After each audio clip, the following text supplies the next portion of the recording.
Hello, church family. I miss your faces. I'm sure many of you feel that way. I found a simple art project that I think you're going to enjoy, and maybe it'll help all of us feel a little more connected. We'll be able to display the work when we finally come together again. It'll be easy enough for everyone. Here's the plan. We'll each design an acetate panel. Acetate's a clear plastic film. Looks like this, using permanent ink, Sharpie pens.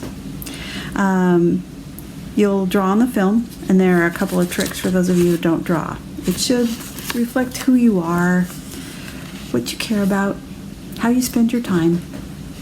Here's my attempt. There, it's right side up now.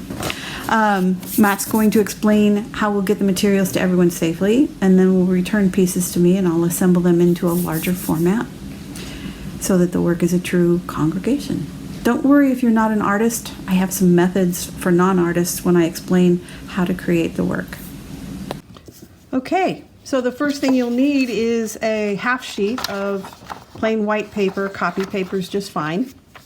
And you're going to do some designing of what you want. Be sure to include your name in some place. It can be small in a corner, or it can be a part of your design. Those things are going to be up to you.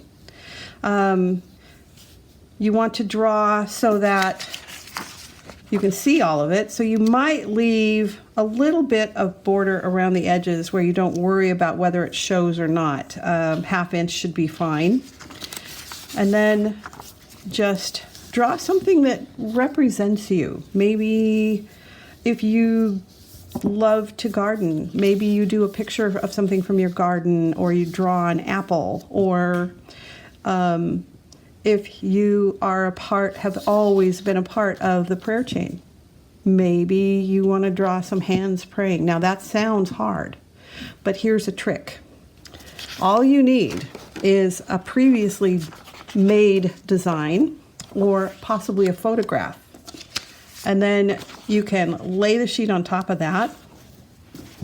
I'll do it like this. Put her in a corner. This is my granddaughter, Maddie.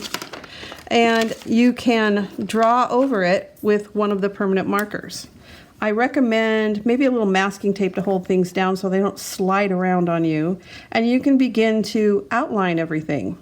Remember to keep it taped down while you check it to make sure you got all of the features of your drawing or photograph. And what you'll end up with, if you do a photograph, is something like that. Kind of a color book picture that you can fill in with color or not. Color would be great. The more color, the better. You can also add some things that don't let light pass through. The whole idea behind this design is that light passes through and makes the color more brilliant. But some things that are very much a part of you could be included. Buttons, or something along a border that you really think is important. Okay, so if the photograph thing works for you, you could do yourself. You, as a family or a couple, you could do both of you.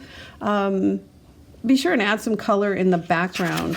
The other way to do it is to just create a drawing on that piece of paper about you, something that you love or something that speaks about you, and draw it out on the paper.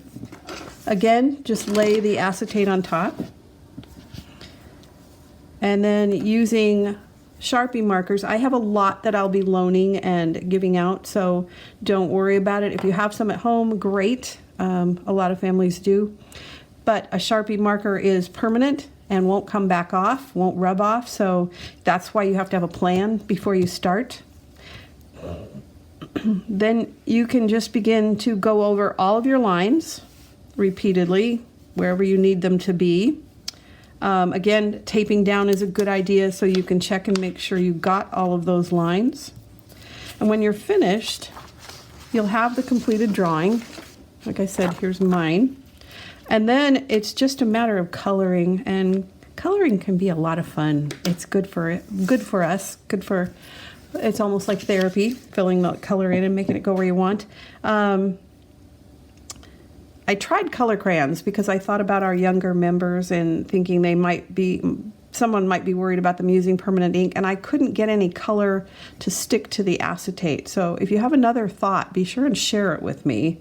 But as far as I know, the permanent ink, this is the easiest. And if you put down a backing paper ahead of time, even a piece of newspaper, then things that go over aren't going to matter too much. I'm not huge on coloring inside the lines. I always figure I can go back later and trace out things and go around them with an outline if I need to.